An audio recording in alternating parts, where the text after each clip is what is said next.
The Matt O'Reilly saga continues on here on the 24th of January 2024 as Chris Sutton has gave his 2 cents on the potential transfer of course, Atletico Madrid bidding earlier today, loan to buy. We don't know the exact amount what they would be buying from Celtic with big Matt O'Reilly, but I'm going to guess around 20 million. But Chris Sutton has come out and said Celtic can't even consider selling now.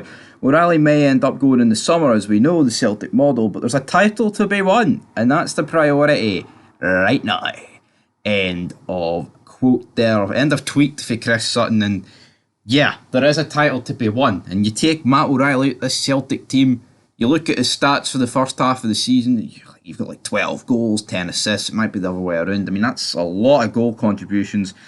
You take his goals and assists out of that Celtic team, I wonder how many points they've dropped this season. It's quite incredible. It would be a decent amount of points. And, you know, losing someone like that from your team is quite mental because it's a midfielder. It's not a goal scorer. And here, I'm not saying goal scorers grow on trees, but I think midfielders with these sort of stats don't grow anywhere, really, especially in the Scottish game, because that's the reason he's getting the move. He's young. These stats are crazy. You know, he's done things in Europe, not exactly great things in Europe. I'm not going to pretend that Matt O'Reilly's got 20 goals in the Champions League this season, but the matter of the fact is this, he's a good player, and this title fight could swing very easily Rangers' way. If Celtic lose Matt O'Reilly and Rangers, get a wee striker in, that could be the difference, and it could be like Celtic, you know, a lot of hype going into this transfer window. Oh, big Brenda, you know, he thought he got his signings in the summer, but they've all turned into flops. He's been promised the money, he's been promised the war chest, and it's quite embarrassing, if I'm being honest, what Celtic, they've spent 2.8 million on Nicholas Kuhn, right? But considering how much money is up for grabs with this title victory, you know, the next year's format with the Champions League, I honestly think it's disgraceful the amount of money that Celtic have not spent here. Now here, they thought they could get through it probably without spending money, but the reality is, it looks like O'Reilly could go, but I don't think he will go. But like, say O'Reilly doesn't go, that just sums up their window. The best Celtic's transfer window's got is the fact they haven't lost any of their players. When going into it, it was a case of improving.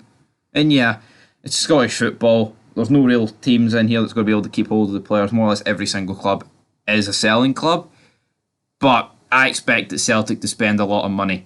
The fact that we're going into the second half of the season with Celtic probably going to be weaker. I think they will be weaker. They've lost a few of their players who were shite, didn't really get a game. They've brought in Nicholas Kuhn, who I think's decent. I'm not going to pretend that he's awful, right? But I'm not going to pretend that he's great either. I think he'll be an alright player, but I mean, say that O'Reilly went and then they lost Obada on loan, that would be a disaster for Celtic. And Sutton, you know what?